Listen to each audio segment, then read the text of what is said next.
I cannot tell you how happy I am to see so many of you here tonight. It's so gratifying to see a well-planned event met with an incredible crowd. I'm Katie Short-Thompson. I am the Dean of the college. Welcome to the University of Cincinnati Blue Ash College. What an incredible honor it is for me to be here with you tonight. And let me begin by offering some thanks to those who made this event possible.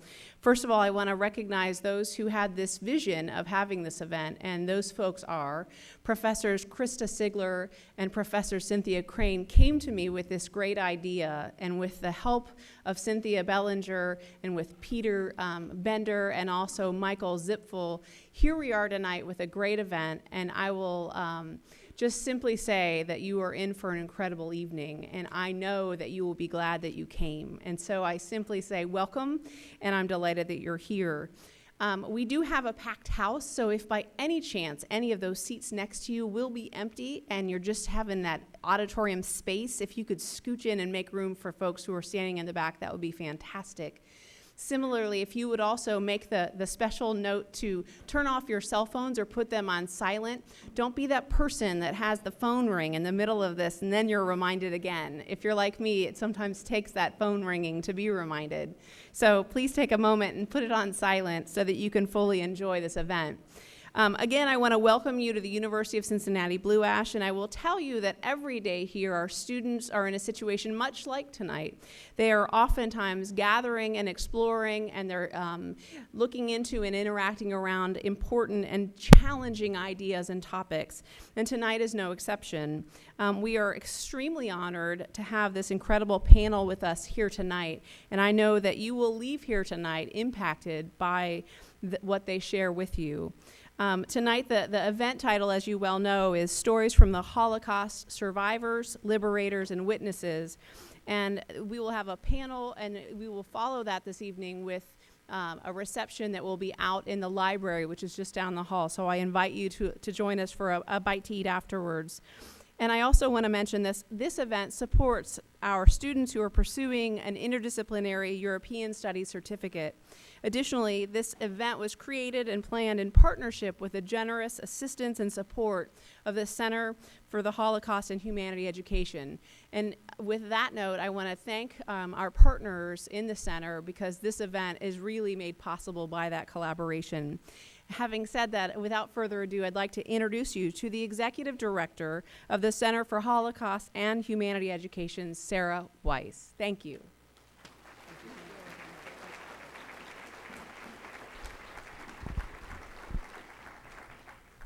Good evening. It's really an honor to be here and see this room full on this day, which actually is the day we call Yom HaShoah, or the Day of Holocaust Remembrance. Each year, this day marks the day where we remember what happened during the Holocaust and remember those who perished, who were murdered at the hands of the Nazis over 70 years ago. The reason that we need a day is because so many people don't know what day their family members died during the Holocaust. And it's important to us as Jews to remember the day in which somebody's death. And so because we don't know every single date, it's important that we have this one date to gather and to remember. And so although this program is about reflecting on experiences and memories, I also just want to make that special recognition that it does happen to fall on the Day of Holocaust Remembrance this year. As the Dean shared, my name is Sarah Weise, and I have the privilege of being the Director of the Center for Holocaust and Humanity Education. And my role really tonight is to just facilitate the discussion that you're going to hear from our guest speakers. The only thing I want to mention about myself is, since we have these different perspectives, we have a Holocaust survivor, a World War II liberator, and children of Holocaust survivors, is that I too have a personal connection to the Holocaust. I am what we call third generation. I'm a granddaughter of Holocaust survivors. And, I am the generation that Hitler and the Nazis never imagined. I am, to many of the survivors and many of my peers who are third generation, are the revenge in many ways for what happened during the Holocaust. And so it's so much of a privilege to be with our guest speakers and to share this evening with all of you. So the way this is going to work is that each panelist is going to have the opportunity to share a little bit about their experiences and give you a little background. And each of them will speak, and then we'll have an opportunity for a question and answer session. So I'll ask you to hold questions until that time. I'm going to introduce each individual speaker before they speak. However, I just want to mention who we have on our panel this evening and really give them a round of applause before we even start. So with us, we have Werner Coppel, Saul Marmer, Sandy Kaltman, and Ray Waren, and I just want to thank them for being with us.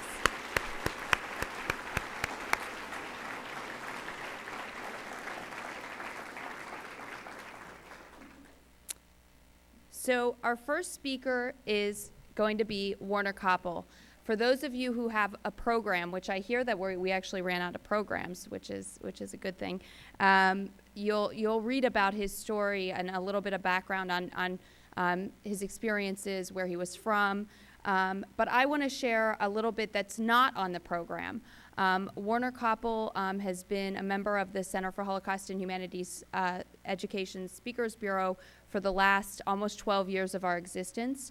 Prior to that, he began speaking over 35 years ago about his experiences during the Holocaust. He is a survivor of Auschwitz, which he will share his own personal story.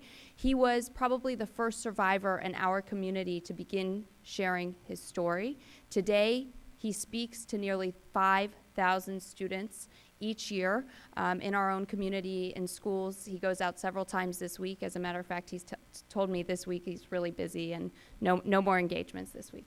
And we're very, very lucky to have Werner Coppel, who is going to share his story with us and pass on the lessons that he does in classrooms around our city. So with that, I'd like to introduce and welcome Werner Coppel.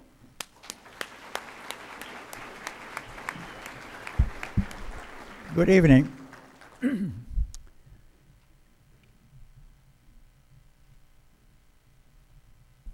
Tomorrow is April the 20th, 2012. 69 years ago, the last large transport of Jews from Berlin arrived at Auschwitz. It was also the same day as the Warsaw Uprising started in the ghetto. It was also the first day of Passover, and the Germans were celebrating Hitler's birthday. And if I think back what my father would have thought, or even couldn't imagine to think, when I was born way back in 1925 on February the 22nd, and my birthday one day would be a holiday, Washington's birthday. And I don't think my father ever would have imagined, being as he was a World War I German veteran, fought on the Western Front, and his belief was very strongly, quote, "I am a German of Jewish persuasion." And having this attitude, when the new regime came in January of 1933, I'm sure he couldn't imagine once they took over that days later he saw brown shirts in front of Jewish businesses with signs, "Do not buy from Jews." And believe me, this 7-year-old kid didn't understand it. And when 2 years later, in 1935, when he and his family were ordered to come to City Hall, present his ID card and the ID card of his family, and each ID card was stamped with the letter J, representing the word Jude, the German word for Jew. And I don't know what he was thinking when he also was told that his firstborn is not allowed anymore to go to public schools. So this little small community on the Rhine River formed a Jewish parochial school, 22 kids, one classroom, first to 8th grades, located not in a school building, but way on the outskirts of the city. and this 10-year-old walked to school. And he would pass a restaurant, a playground, a movie house, a streetcar stop, and all these places were signed on Jews and dogs prohibited, Jews not welcome, Jews die in the gutter, etc., etc. In the Jewish religion, when we are 13 years old, we believe a youngster at that age, symbolically, should be respected as an adult. We train these youngsters to perform for the first time in our services on Saturday in our synagogue, which is our church. And this 13-year-old back in the city of Mersin, Germany, was trained, very well trained, to do this in February of 1938, only to hear Germans marching outside, singing songs with words in, and I quote, "When Jew blood runs down our knives, we have something accomplished." But he still didn't digest what was going on around him. But when 7 months later, on the 9th of November of 1938, he saw his synagogue and did not know that all other synagogues all over Germany and Austria were either burned down or destroyed in some other ways. And with that event, this 14-year-old had to make a decision. And against the will of his parents, he was advised to apply to the Jewish community in Berlin, who had organized training centers for young Jewish kids on farms to be trained as pioneers to return to the country once all Jews came from. Then it was known as Palestine. Today's Israel. With other words, the Zionistic idea to build a new home for the Jewish people. He applied, he was accepted, and he left home in March of 1940 to join this training center. And he had a very good time in the year of 1940. Unbeknown to him, or any of the kids, we did not know what was going around the world. The two teachers with us protected us. Came 1941, a very fateful year. All these training centers were closed. And all of us, 50 girls and 100 boys, were transferred into a labor camp, a forced labor camp, also in the vicinity of Berlin.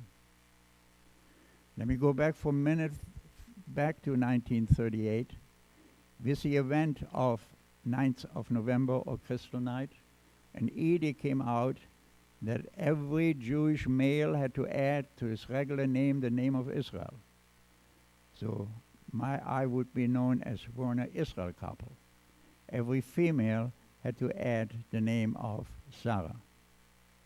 And now in September of 1941, an edict came out that every Jew, he or she, 6 years or older, going onto the street, had to wear on the outer garment a yellow star of David.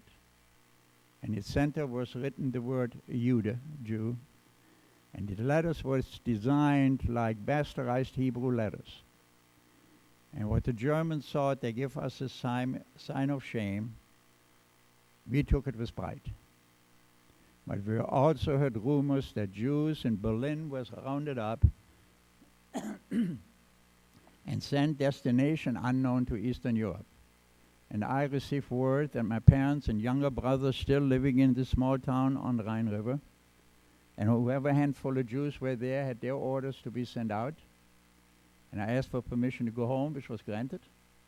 Coming home, I asked for permission to be sent with them, and was denied. And I returned to the labor camp after saying goodbye to my parents and brother in the first week of December of 1941. Never to hear from him or ever to see him again.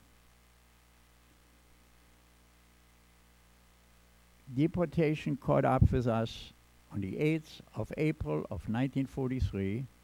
We were arrested into, quote, protective custody, unquote. We were taken to Berlin. In Berlin, we were put into the former home for the Jewish aged, marched through the city to the rail yard, put into boxcars, and took this trip to Auschwitz, arriving there on the 20th of April, 1943. Now, I don't think, and it's no time here for me to go into detail of Auschwitz.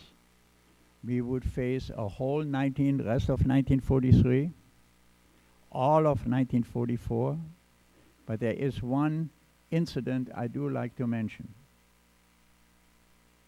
The slave labor we had to do was for a company, a huge chemical company by the name of IG Farben. They had made a deal with the SS, where the SS will supply the labor, and they will produce artificial rubber or buna. And in this factory, a huge factory, it was built by close to 100,000 people, 18,000 slave labor, the rest of them mostly forced labor from all over Europe. When this factory was ready to produce a product in June of 1944, an air alarm was sounded and we saw two planes flying right to left. Had not the foggiest idea who they were.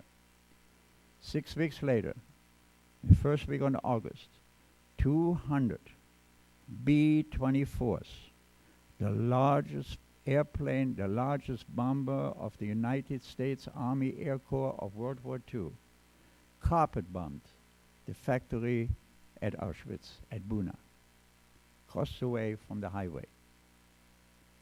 We would face the rest of 1944, another terrible winter into 1945, and on the 18th of January of 1945, after we had marched to work like we always had done, in midday we were ordered back to campsite, and at campsite we were told again we will be evacuated, and on that day we went on a death march from Auschwitz to Gleiwitz.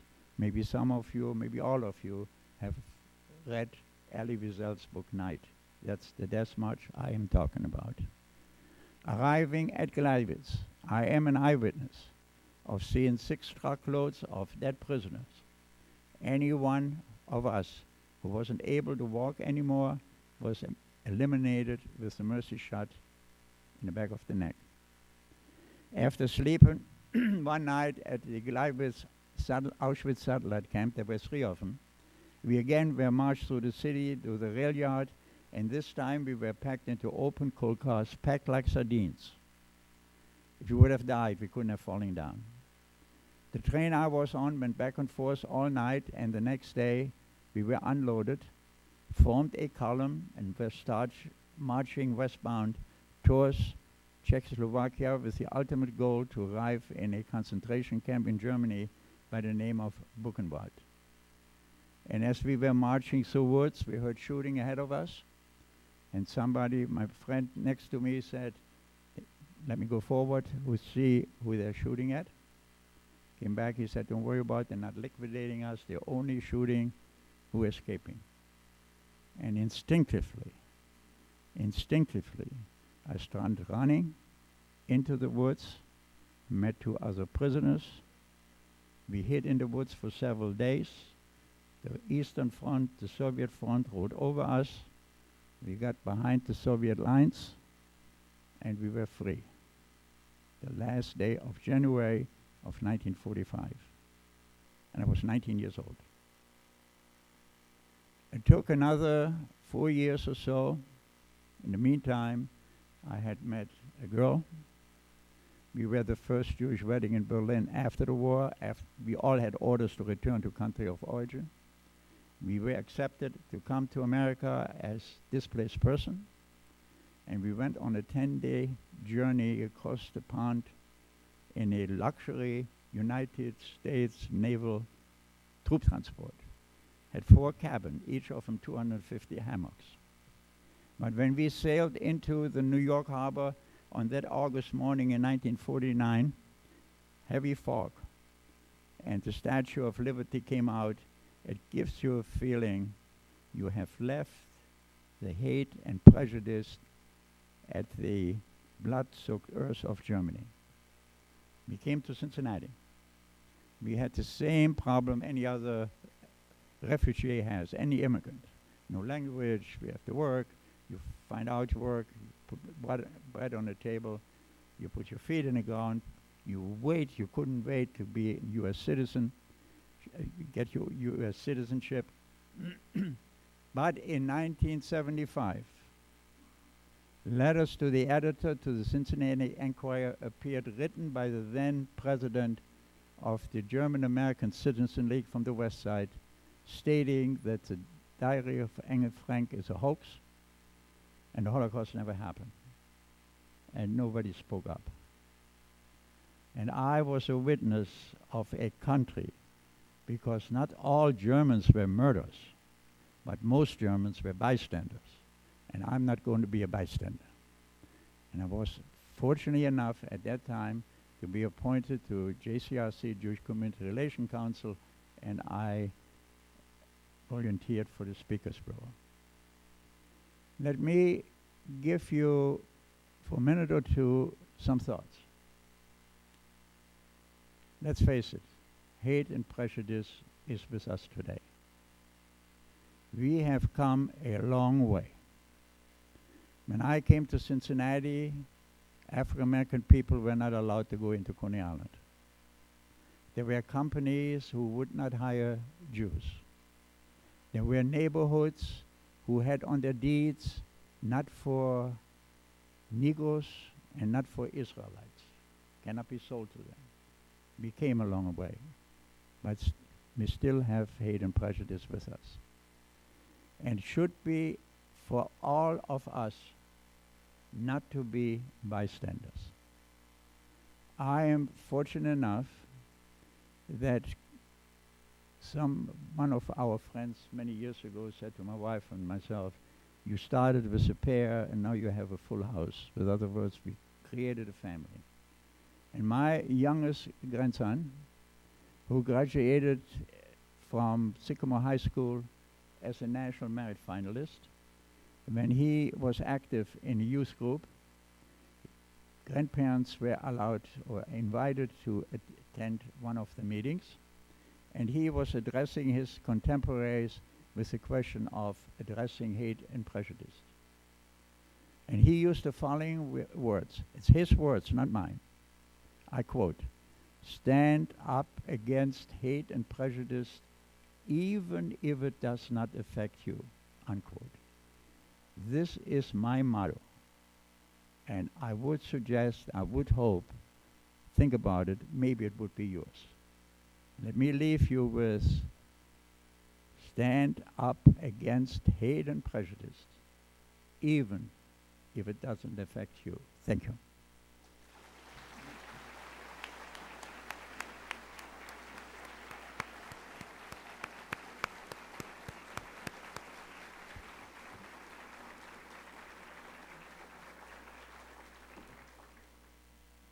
Thank you for sharing that message with us. One that is important for all of us to remember, to stand up to hate and prejudice, even if it doesn't affect us. I want to just very briefly mention that this photograph that we have up of the Coppel family from 1937, which is a photograph of Warner's parents and brother, and Werner, is the only photograph of his family that he has. And so much was lost during the Holocaust. We know individuals, but even the memories, even the photographs, even the documents, they don't have. And so this is the only photograph that Werner has of his family.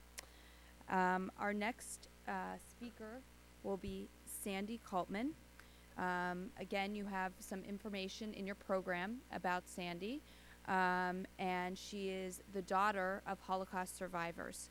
And in addition to what you see in your program, Sandy is very involved with our community and very involved with Holocaust education, following in the footsteps of her parents, who were very active in the Holocaust survivor community in Cincinnati. Her father was the president of the Survivors Organization for many years, and her mother, Roma Kaltman, of blessed memory, who passed away very recently, was one of our founding board members of our Holocaust Center and inspired much of our work.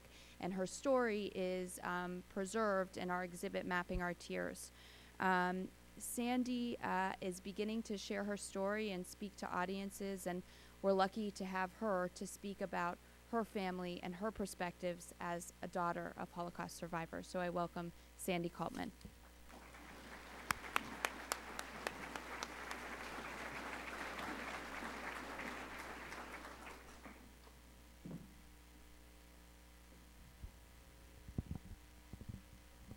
Good evening.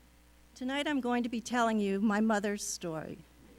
My mother, Roma, was born and grew up in a large city in Poland called Lodz, or Łódź. She was the youngest of 5 children. When she was 13 years old and looking forward to starting high school, her life changed forever, because on September the 1st of 1939, the German army invaded and occupied Lodz. All the Jewish families in Lodz, who comprised a third of that city's population, were forced to abandon their homes and move into the ghetto area established by the Germans. Life in the ghetto was very difficult. The Nazis patrolled the perimeter, which was covered in barbed wire. As Werner mentioned, everyone had to wear a yellow armband with the Star of David. Children like my mother no longer had the opportunity to go to school. There was no running water. Diseases like typhoid, tuberculosis, and pneumonia spread in the unsanitary conditions. There was very little food. Only people who worked in the ghetto received food rations. So my mother, at the age of 13, went to work. She spent her teenage years toiling as a slave laborer for the Nazis in the ghetto. First, she worked in a carpentry factory, building ammunition boxes for German weapons. Later, she worked in a cement factory. Periodically, the Nazis would come through the ghetto and round up people for transport to the camps. Whenever my mother or any of her family members heard that this was happening, they would try to find a place to hide. For almost 5 long years, she evaded deportation, but she remained a prisoner in the ghetto. In 1944, the Nazis liquidated most of the Lodz ghetto, sending the occupants to the death or labor camps.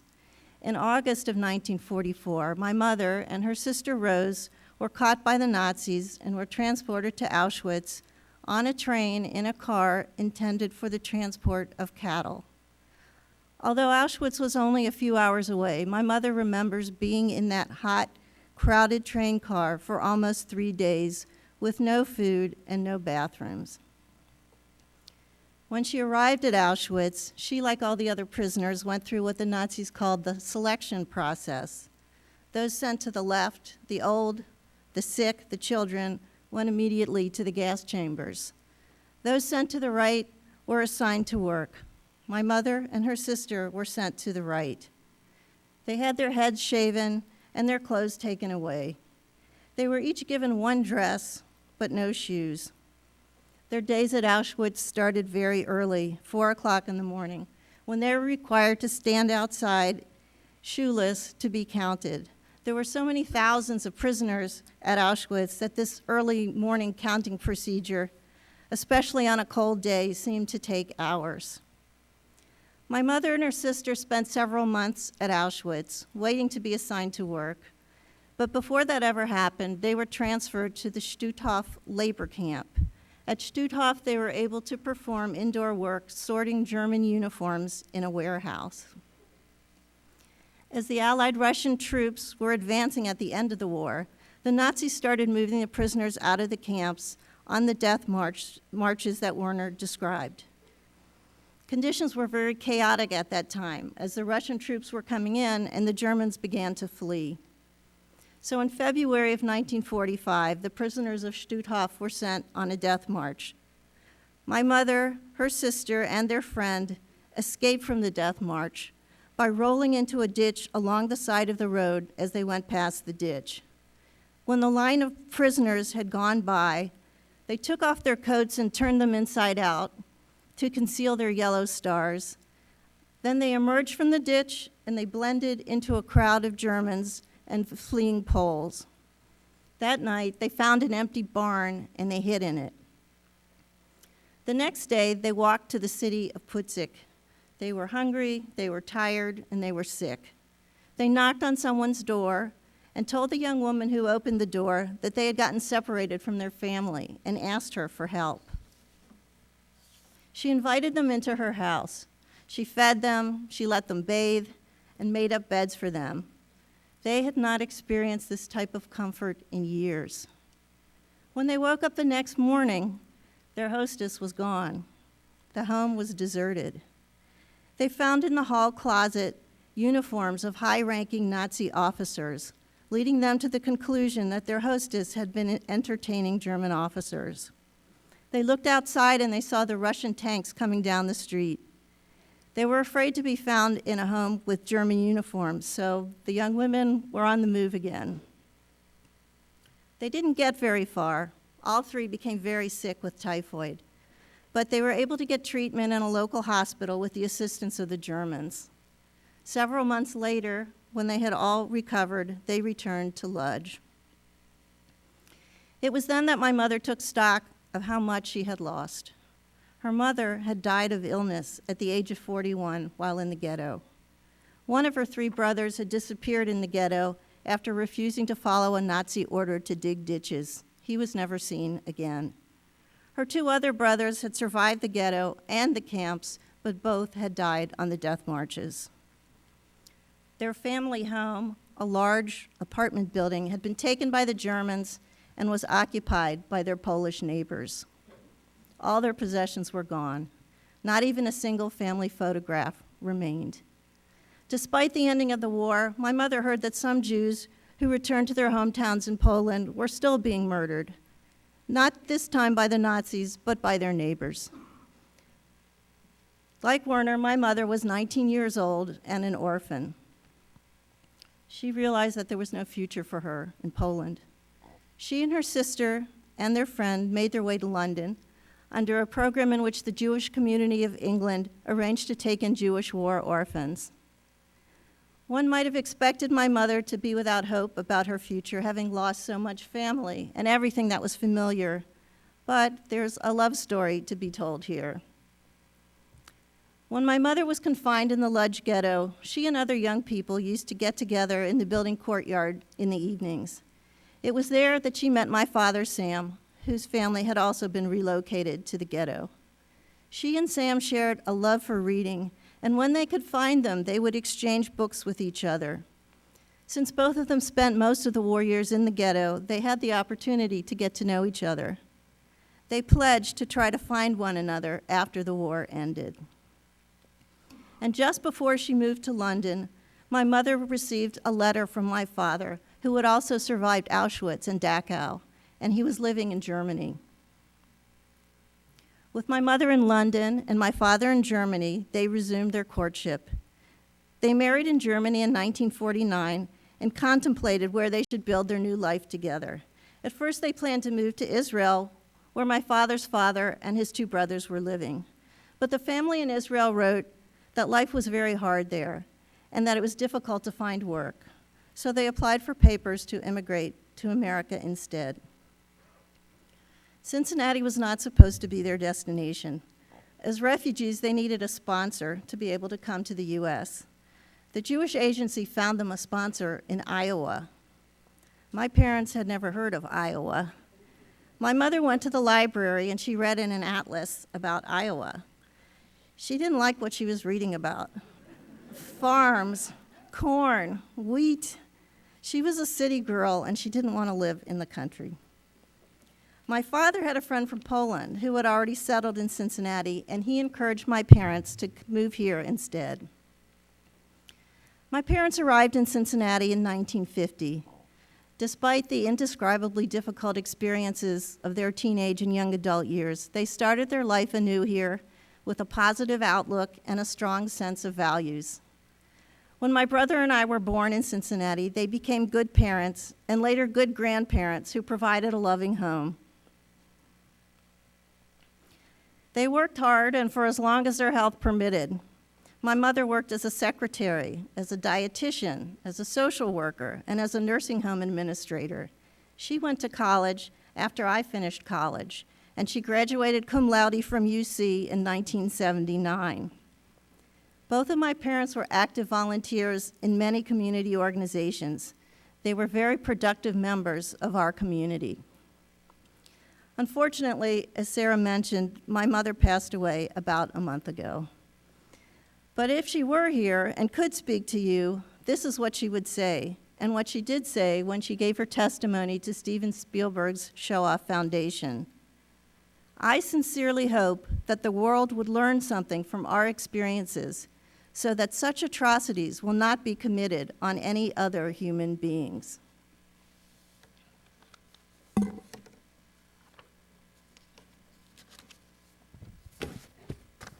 Thank you.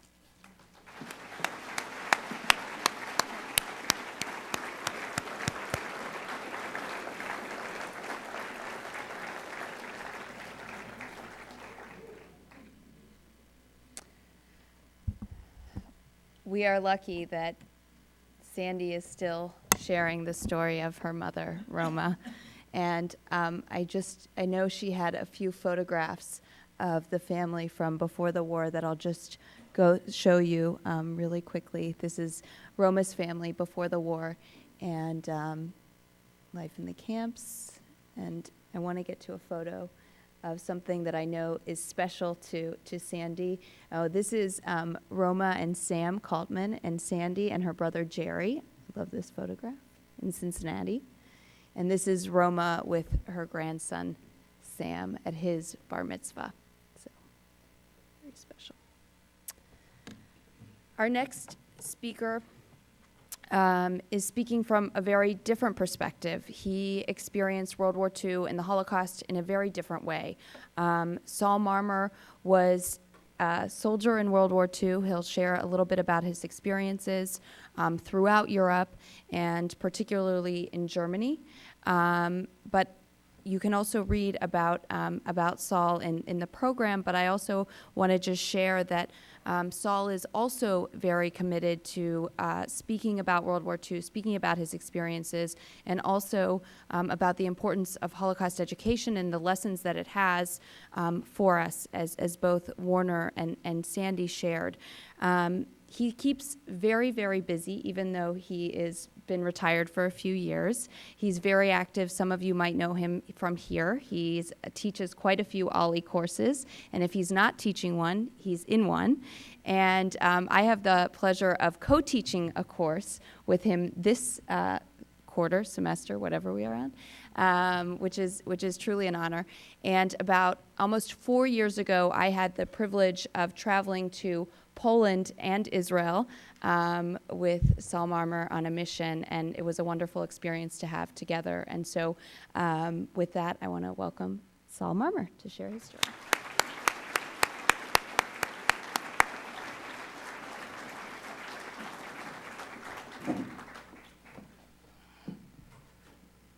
I was going to wear my uniform, but even the tie no longer fits.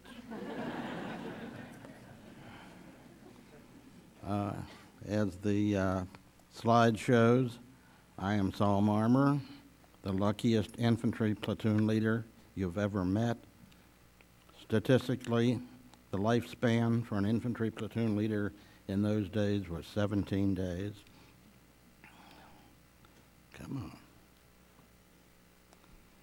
And as an infantry platoon leader, you were always out front. My previous leadership experience was as head cheerleader at Western Hills High School, when cheerleaders really led cheers, and when cheerleaders were all male.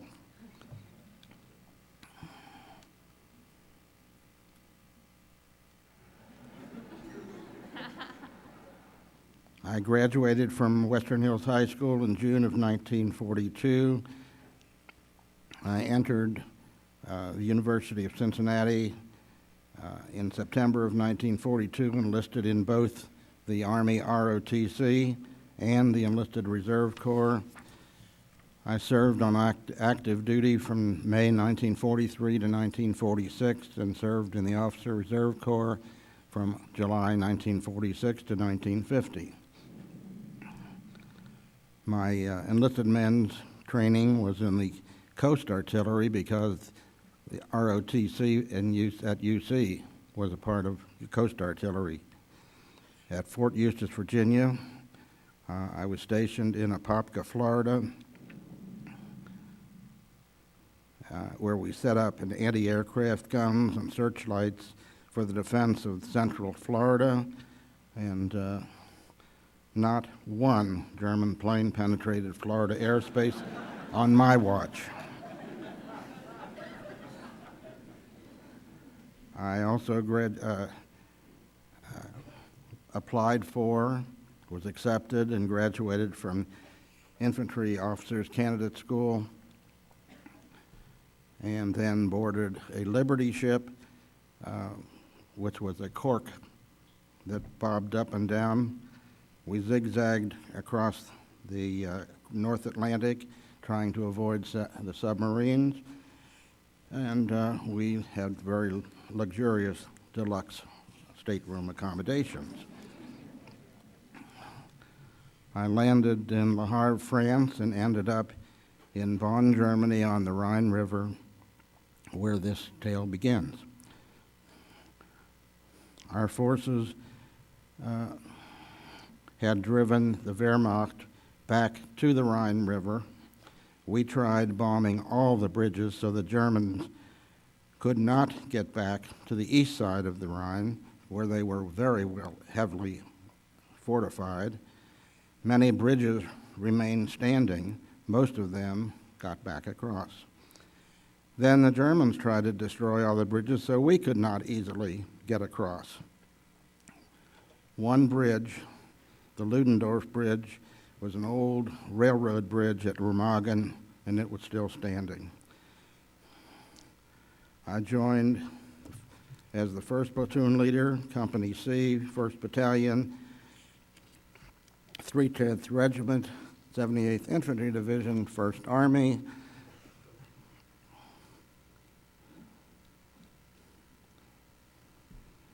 And I guess that's all up there now.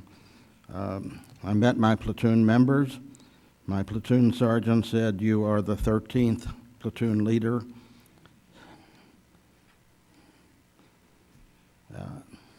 That was indicative of what happened to platoon leaders. The 310th Regiment was the first unit to cross the Rhine and formed the Ruhr Pocket, which was Germany's industrial heartland.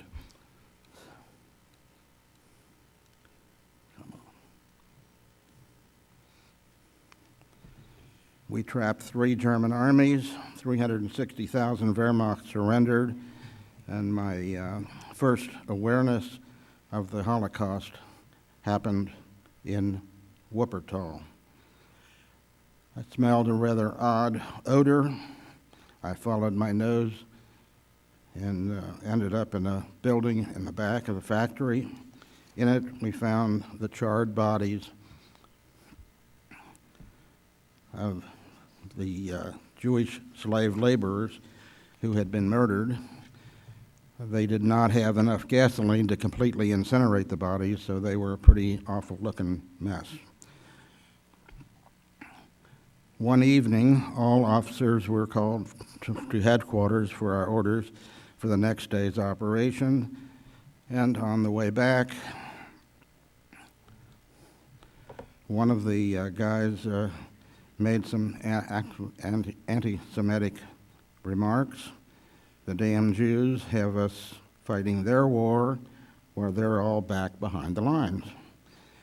I kind of took it for a while, and then I said, I know some Jews who are up here fighting with you. And that was met with, "Oh yeah, I bet you can't name one." I said, I'm one. There was dead silence all the way back, but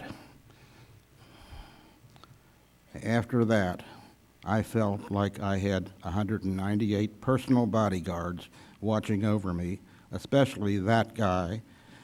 And it was, "Where's Marmer? Is Marmer okay?"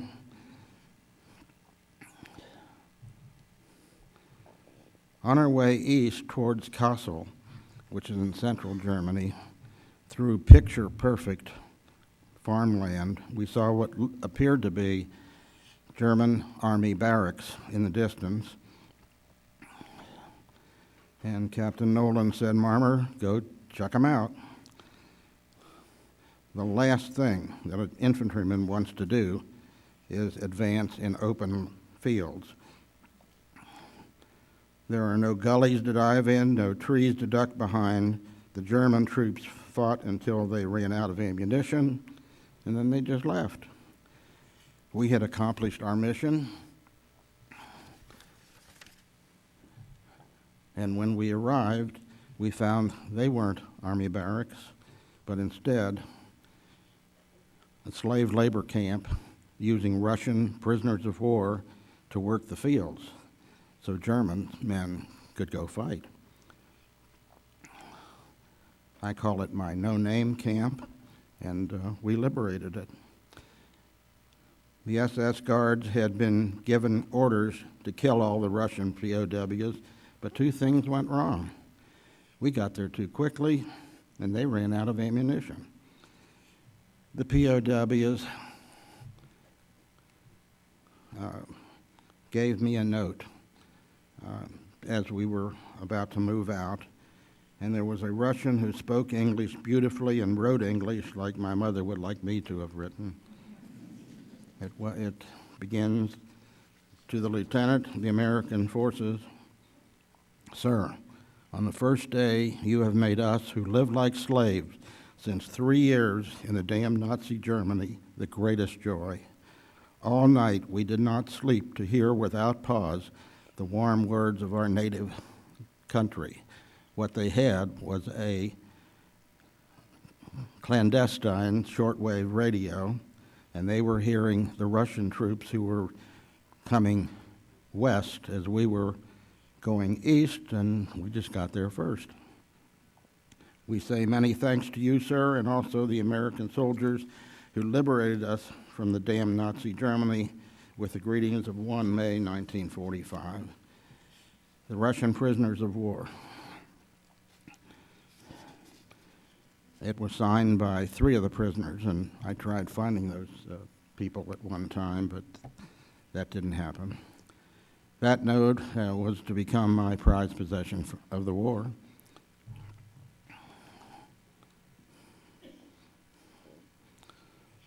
The war ended, and because the 78th Infantry Division had been the last to be committed to the fight in Europe, we were chosen to start training in Nuremberg, Germany, for the invasion of Japan. And that little town is just a very short distance from Kassel. I was privileged to attend the first public Yom Kippur service to be held in Kassel since 1932, and the chaplain had trained at the Cincinnati Hebrew Union College. World War II ended with the dropping of the bomb on Japan, and again, because the 78th Division had been the last to be committed to the fight in Europe, we were transferred into Berlin to serve on occupation duty. Displaced persons camps were opened to house the survivors of concentration camps until they could find a country that would take them. There were 3 displaced persons camps in the Berlin area: Wittenau, which is where Werner and his wife lived, is that not correct? And worked. That was in the French zone, and the Tempelhof and Doppelschachten say it was in the American zone. And on occasion, they were the source of clashes between the Jewish DPs and the German Berliners. There was still some animosity there. We were called in on occasion to intervene. Jack Benny brought his troops to entertain us in Berlin for the holiday season of 1945. And after the performance, he asked any Jews in the audience to join him in his dressing tent where for the first time publicly in Berlin since 1932, we lit the Hanukkah candles.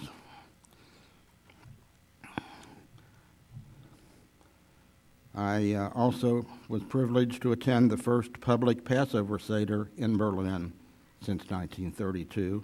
And again, the chaplain was trained at the Cincinnati Hebrew Union College. It was decided that all the heavy field equipment we had brought into Berlin should be moved to Frankfurt, which is where all of those units that had gone home had stored their heavy equipment. The Russians only gave us one Autobahn to get out of Berlin and into West Germany. It ended at Helmstedt. I was ordered to lead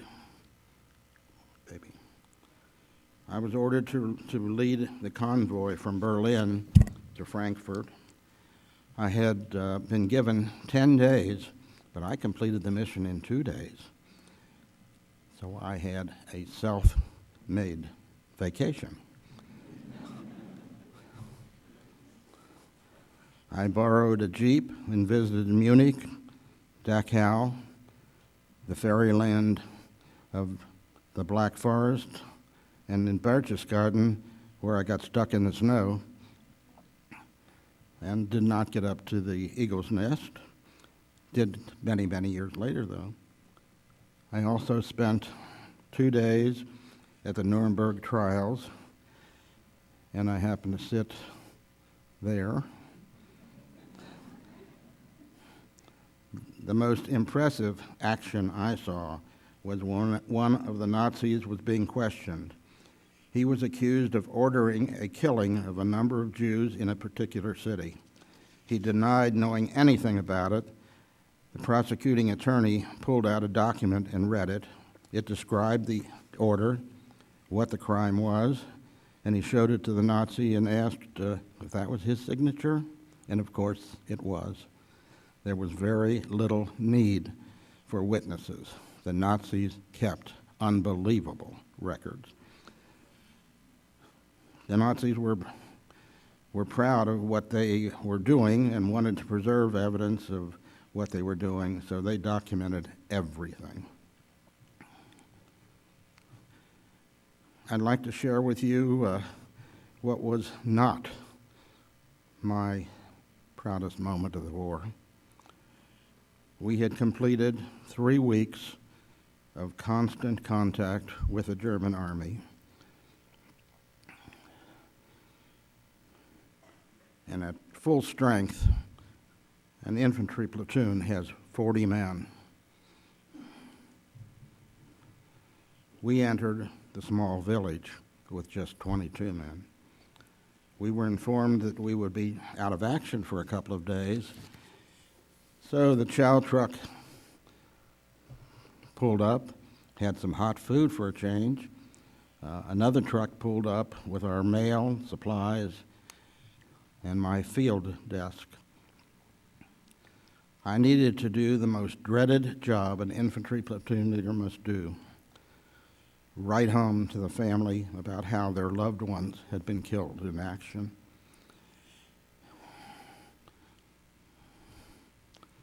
We chose a couple of homes, invited the residents to go spend the night with their friends, while we were able to actually sleep in a bed for a change. And I needed to be alone to write those letters, so I chose a home a short distance away from the other men. I asked the cook to just bring me a sandwich, and he brought me a sandwich big enough to feed everyone who was in here this evening. I sat down and started to write one of the letters, and this little old lady walked in, hobbled in. She told me that the Wehrmacht had been there, used that as their headquarters, and when they left, they took all the food. She had not eaten for 3 days. Would I please give her some food? And I had that gigantic sandwich, but I could not give her any. At that moment, I hated everything that was German. I hated the table, I hated the house, I hated that woman, just because she was German. I yelled, "Heraus, get out." When I calmed down a bit, I took a bite of the sandwich, but I could not swallow it. I sprang up and bolted out the door. I ran up and down every street in that village. I wanted to tell her that I was a Jewish American soldier, not an SS monster. Please, let me give you some food. I could not find her.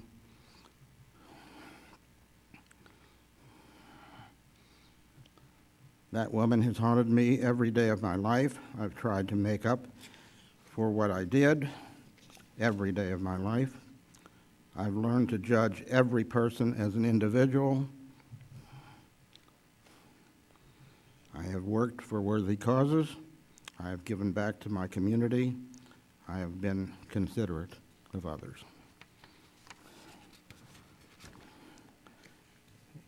And when you ask questions, the answer is, the first question you're going to answer, the answer is, they were all in the next town.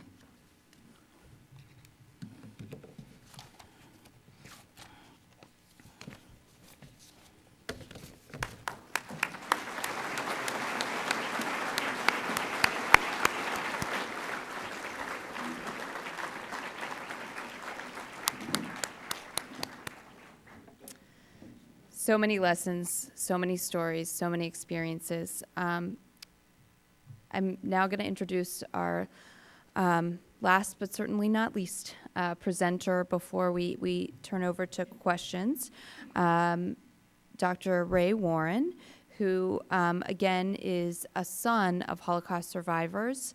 In addition to his personal connection to the Holocaust and all he does in the community and his involvement in the board of the Center for Holocaust and Humanity Education as well.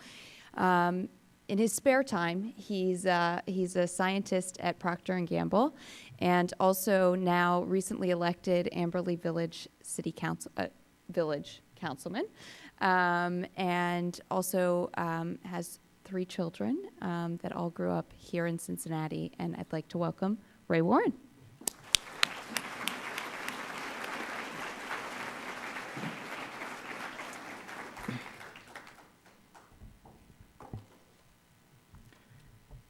When I was 4 years old, 1957, my father had just been repatriated with his nephew, Ray Eichenbaum, his only close surviving family member.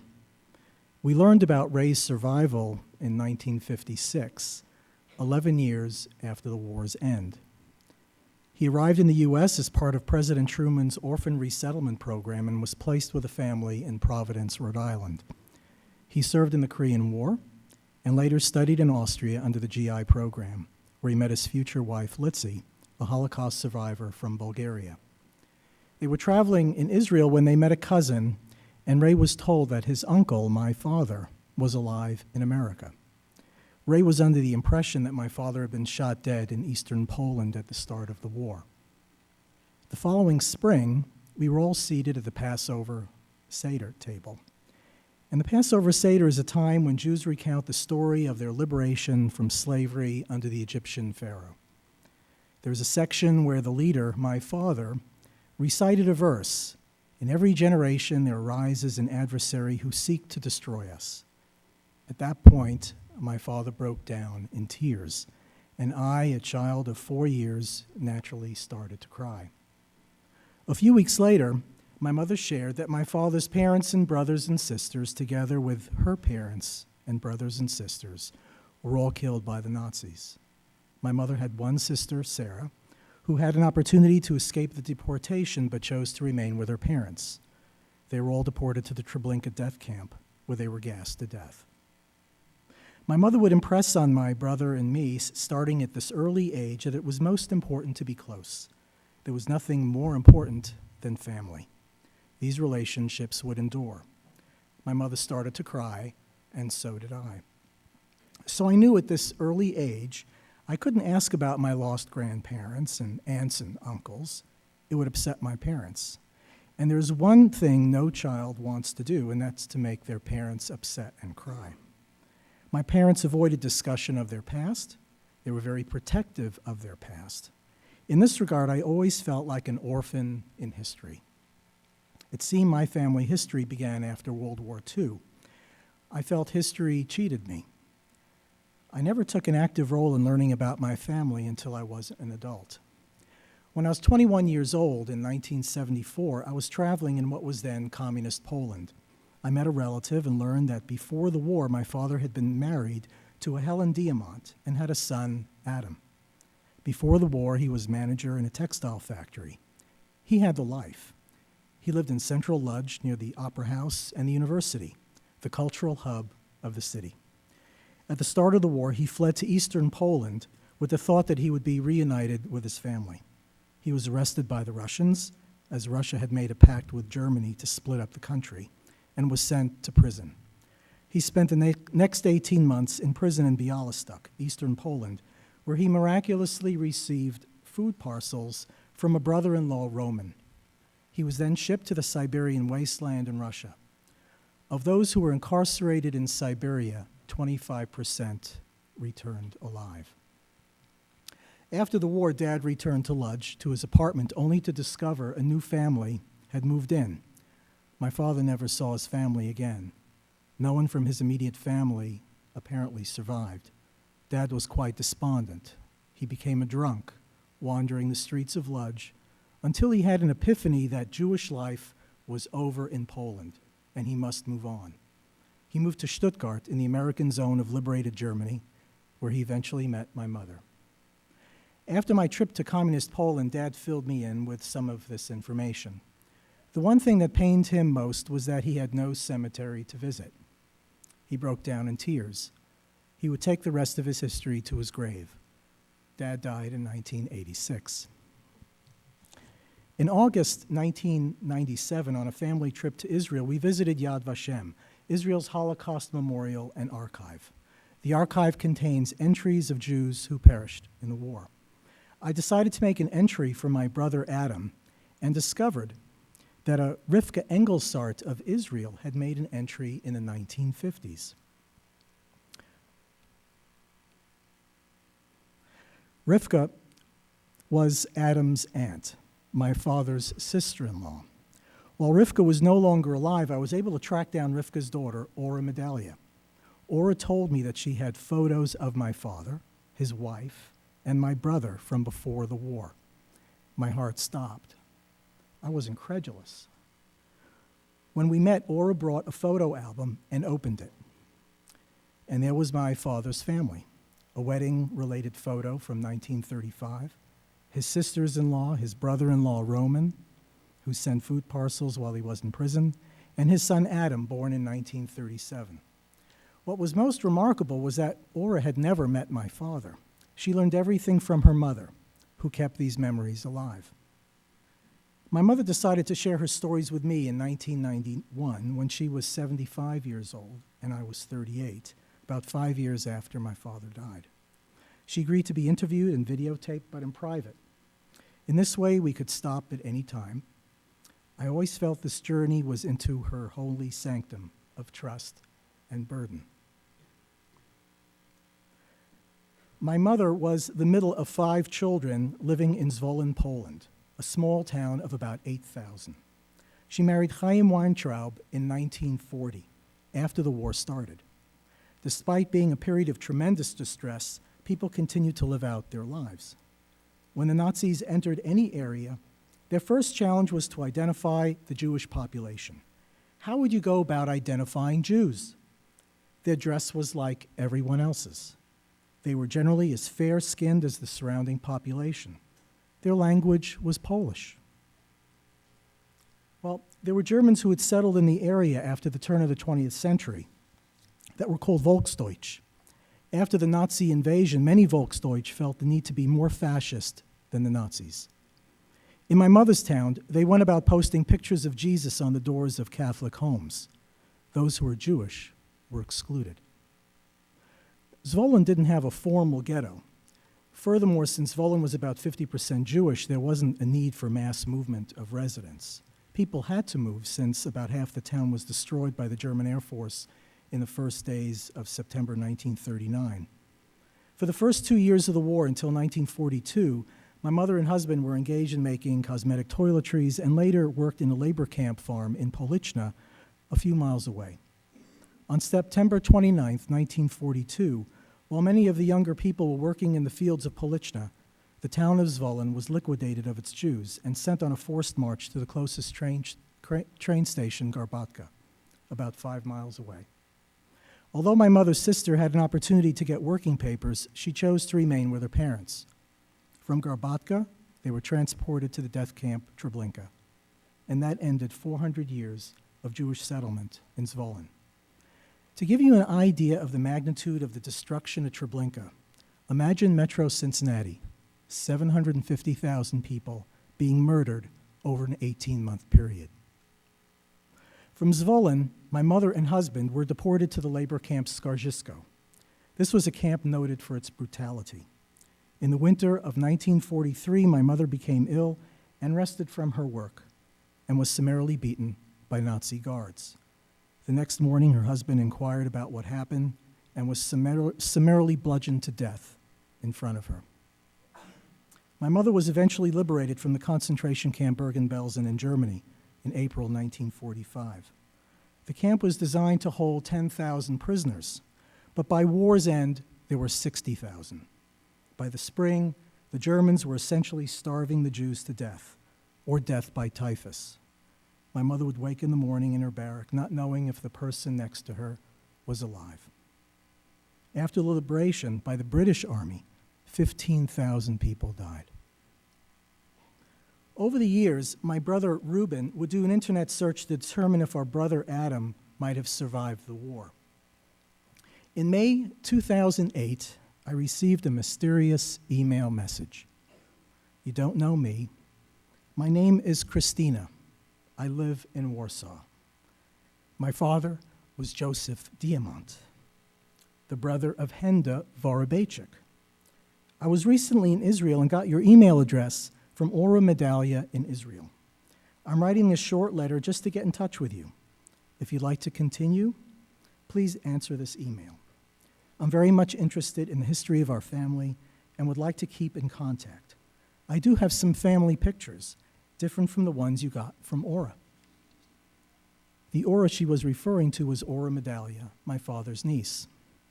Indeed, after additional research, I confirmed that Christina was my father's niece from another brother-in-law. Christina sent me photos of my father and his family.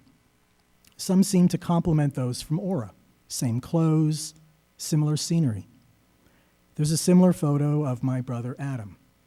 One photo, dated August 19th, 1939, is of my 2-year-old brother Adam, taken a few weeks before the start of the war. In April 2009, I shared Christina's story at the Passover Seder. At the point where we recite, in every generation there rises up an enemy who seeks to destroy the Jewish people. I added a story Christina shared with me in January of 2009 after hearing of my mother's death. While in the Warsaw Ghetto in the summer-fall of 1942, during the major deportation of Jews to the Treblinka death camp, Roman Diamant, my father's brother-in-law who had sent him parcels while he was in prison in 1939-40, received an offer from the Polish partisans. They offered to smuggle him out of the ghetto with his entire extended family on one condition: no children could leave. There was at least one child to consider, my brother Adam. So, the family refused the offer. Christina finishes her email. So the whole family remained in the ghetto. I consider this decision as very human, courageous, and very Diamant-like. I miss my family very, very much. I then broke down and cried. 50 years earlier, I cried, not understanding why my father cried at the Passover Seder. And now I cried, feeling the full impact of his losses. And I realized that the war wasn't over, that I was also a victim. Thank you.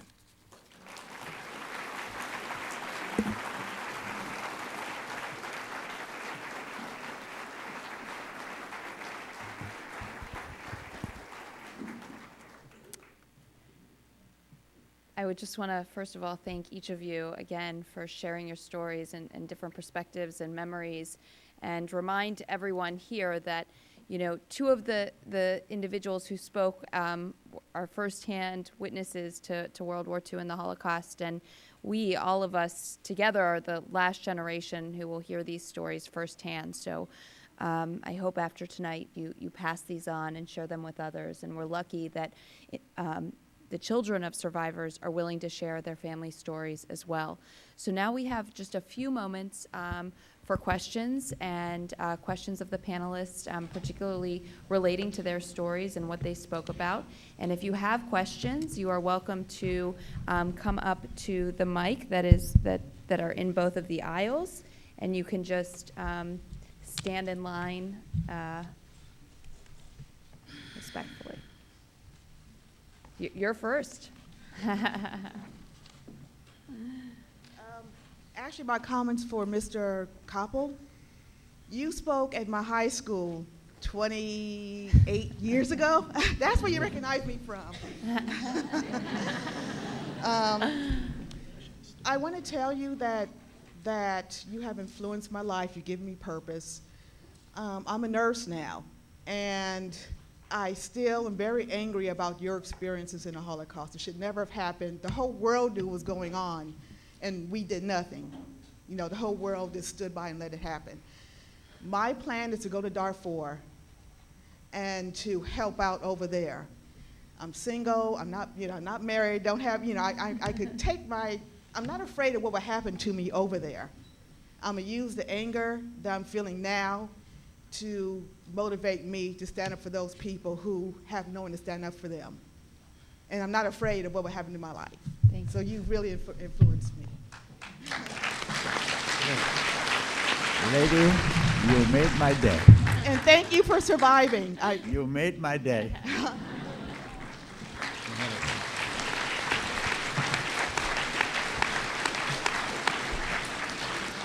And I think that's why they share these stories, to inspire individuals to speak up, to take action when these things are going on around us every day. Go ahead. This for Mr. Coppel. I just want to ask, what gave you the courage to push through, to be able to make it through that? Do you want me to read? So she asked, what gave you the courage to persevere through that experience? How were you able to survive those conditions? There are many things which happened in the years after the war had started. And I always believe that the year of 1940 was probably the most important year. Visualize a 15-year-old boy joining 30 boys and girls, being trained to be pioneers in Hebrew, chalutzim, to go to a country to build a home for your own people, and being trained in a hardship, which, let's say, call it a basic training. So by the time we got to Auschwitz, and I can tell you stories from the most bloodiest stuff to the most benign, we were this group of youngsters, we always stuck together. And we helped each other, and we were never alone. And even today yet, from the 30 of us survived from 150, we're still in touch with each other. We're still closer probably than brother and sister could be, but at the same token, of course, we are shrinking and age taking its toll.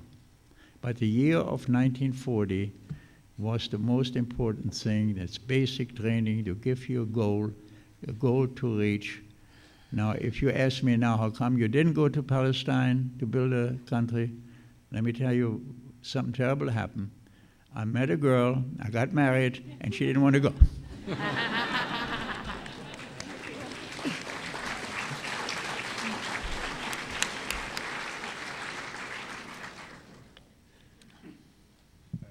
I had a question for Mr. Frankel as well. Sorry, Mr. Coppel, sorry. Now, I'm a big reader of like Viktor Frankl. I'm sure you probably read some of his work. Now, I had a really quick question for you. Now, do you think that most of the people who have survived the Holocaust have a trouble with the post-traumatic stress syndrome, or is that an isolated incident? The question is, do most Holocaust survivors have difficulty with post-traumatic stress syndrome? Yes and no. After effect, if you're talking probably to 100 survivors from the Shoah, from the Holocaust, you get 100 different reactions. And let's say one of them is the question of religion. Some of my friends, they wouldn't set foot into a house of worship under no circumstances. I have the only other reminding cousin alive of mine. She's Dutch, 15 years younger than I am, was giving in Holland to a Protestant family as a baby. She was born in 1941. And she turns so Orthodox, if the Jewish people would have nuns, she would be a nun.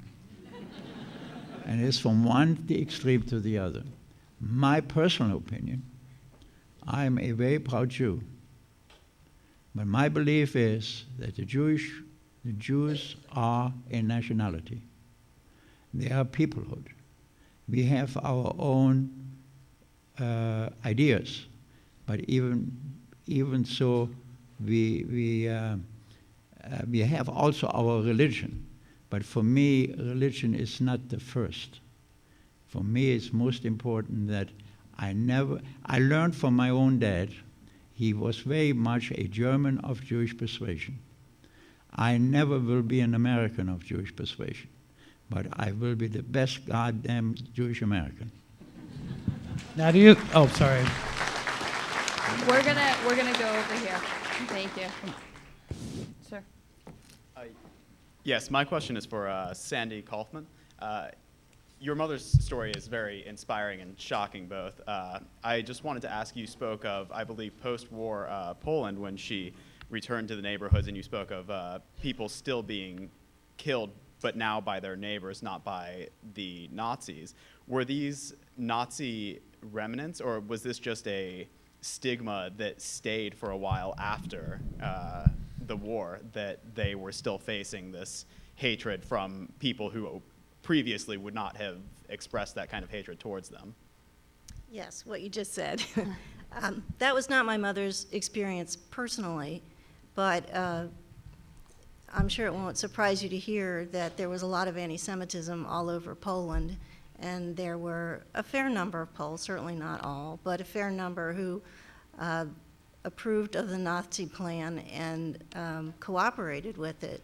And so when the Jews came back after the war ended, they were shocked to find, but maybe they shouldn't have been, that those feelings remained. And for that reason, almost all of the Polish Jews who survived the war wound up leaving Poland. May I comment also on this, having my own experience? Mr. Marmer mentioned the DP camp in the French sector of Berlin in Wittenau. When the war was over, so many of the survivors, particularly Eastern Europe, went back to Poland. And they were greeted with a lot of animosity. In 1946, about 35 Jewish people were murdered in the city of Kielce. Now, what is not very well known, that the Jews of Palestine were finally allowed in 1944 to organize a brigade, the Jewish brigade under military, as part of the British military. With British officers, they fought in Italy, were stationed then in Holland, and they sent agents into Eastern Europe to rescue the survivors who had returned, to get them out back to the West, also to rescue, and for the credit of the Polish people, they saved a lot of children. And we in Berlin, as we worked in the displaced person camp in Berlin, we received also in 1946 daily, nightly, truckloads of survivors which were taken out by the agents, the Jewish agents out of the Jewish Brigade. And I personally had an experience 25 years later when one of the survivors recognized me, that I took her off the truck. So there is the whole movement of survivors in 1946, either through the northern route, the southern route, created the Exodus story. And there is a movie, I believe that the title is Journey Home, The Last Journey Home. You may get it in the library and it will tell you the story. Thank you. Thank you very much. I wanted to add one point. Okay. My mother came from a small town, Zvolin, I mentioned, about 2 hours south of Warsaw. And after the war, she had heard that Jews were being hunted down in Zvolin, that is, Jews that had returned, some Jews that had returned to Zvolin. And then after I moved here, I met a person who was from Zvolin, a Jewish survivor from Zvolin, who actually returned to Zvolin in 1945. And she had to go in hiding in fear of her life and then escape the town. So these are the types of things that occurred after the war, and these were not perpetrated by German Nazis. These were perpetrated by the local Polish population. I'm going to make a comment too, if I may. My maternal and paternal grandparents and my mother also lived in the Ukraine, in a state that was controlled by whoever the conquering armies were at the time, whether it be Russian or Polish or whatever. And my brother and I had planned to go back and visit where they had come from. My mother had been in a little town called Kolki, K-O-L-K-I, and I don't like surprises, so I contacted anybody and everybody I could possibly think of, including the president of the Ukraine, but through the chief rabbi of Kiev in the Ukraine, they had agents all over, and they went to Kolki, found that the synagogue was now a government building. The cemetery was now a park for the residents. The shtetl, the area in which my mother had lived, was the city dump. And the only remembrance of a town that was 80% Jewish was a little roadside sign that indicated that the last 600 Jews from Kolki had been killed by the Einsatzgruppen, which were a group of SS soldiers who would go through all these little towns, find the Jews, find the leaders of the community, and just kill them. The other town was Rashish, where my paternal grandparents came from, and they too were about 80% Jewish at one time. The only one they found there was a woman who had been married to a Jewish man. So the entire communities were gone. Thank you. I think we only have time, unfortunately, for one more question, so I think the last one was on the other side. So. I'd like to thank all of you. Your stories are very inspirational. My question is for Mr. Marmer. When you decided to tell your platoon that you were Jewish, were you scared to let them know that you were Jewish after hearing some of the comments? Or were you empowered because you were there helping? Scared? No. It wasn't one of those things that one would advertise. We were all members of the same fighting force. I was dependent on the guys on both sides of me. They were dependent on me.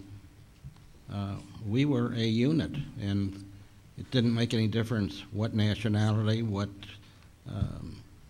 religious background one had.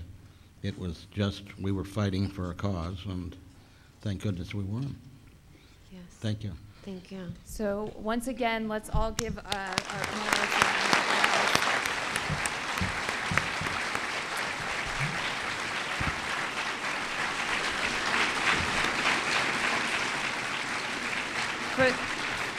For those of you who still had questions, I bet some of our panelists would still be willing to talk after this.